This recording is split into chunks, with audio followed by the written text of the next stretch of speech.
Hey guys, welcome back to the channel. So I'm going to be doing a quick video that basically demonstrates how to remove a mass airflow sensor. This particular one is on a Chevy 3.6 liter. So this is your mass airflow sensor right here, guys. Essentially what you want to do is grab something, and what I do is I push back on the little locking pin. This little red connector is what locks it into place, and then you're going to want to push down and disconnect it. Now this is basically where you push it, so lock pin slides out and push down this little black tab and basically gets off the connector. So once you get the connector off, basically what you're going to want to do is grab your appropriate size wrench. Now this varies from cars to cars. Not every single car is the same, but essentially these generally have a very small, like a 8mm or 7mm. It might even be in the non-metric standard configuration. So basically you're going to want to remove these two screws or bolts, whatever these things are called. It's kind of weird because they're shaped like screws, but they have a bolt head on them. So essentially, once you remove both of these, what you're going to want to do is simply just grab your sensor and pull it straight out, and that's basically how it goes.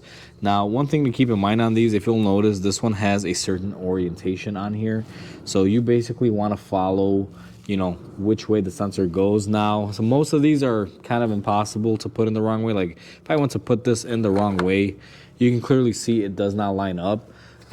So if you put it in the correct way, it will line up. I just wanted to make that note for you guys, so you guys know the difference. Now, I'm not going to be replacing this. I actually took this off to clean it up for a customer. So I'm going to go ahead and clean this up, and then I'll come back and I'll show you guys how to reinstall it. Okay guys, so I'm back. I went ahead and I cleaned this sensor up for the customer. I'll be making a video on how to clean it up here as well, so you guys will have that too. So to reinstall it, basically, most of them, they do have some sort of arrow on them. You can see that arrow indicates which way air flows, and typically that's where the air goes into right there. So the way you install this is this way, but like I said earlier, you can't really mess this up. Essentially, you just slide it into place. You want to make sure that your O-ring and gasket is on there.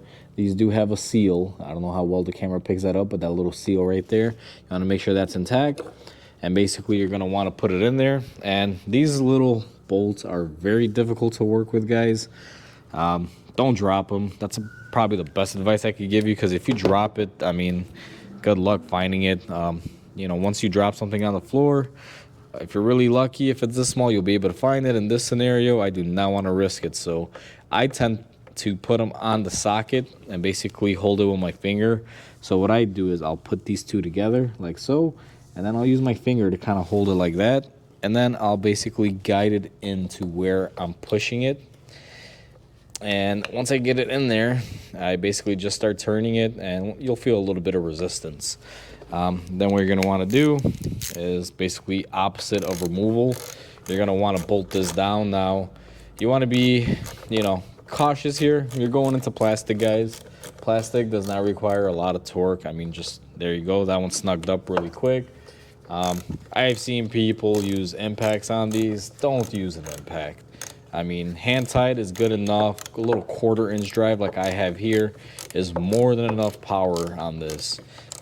You don't want to break anything here, otherwise you'll be buying an air box for the customer.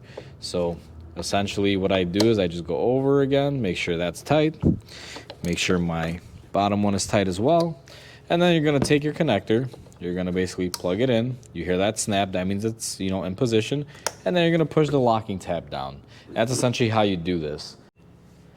Okay guys, so that's basically how you install a mass airflow sensor.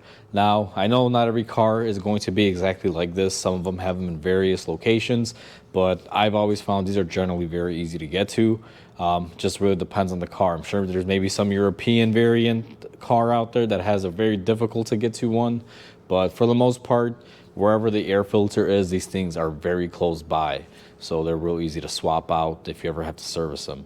So with that said, guys, thank you for watching. Hope you guys enjoyed today's video. I just wanted to say, please comment, like, and subscribe. It'll help my channel grow, and I can't grow without you guys. And I want to continue to grow and make, awesome videos for you guys to enjoy and potentially help save you money. So with that said, thank you for watching. Hope you guys have a great day, and I'll catch you guys on the next repair.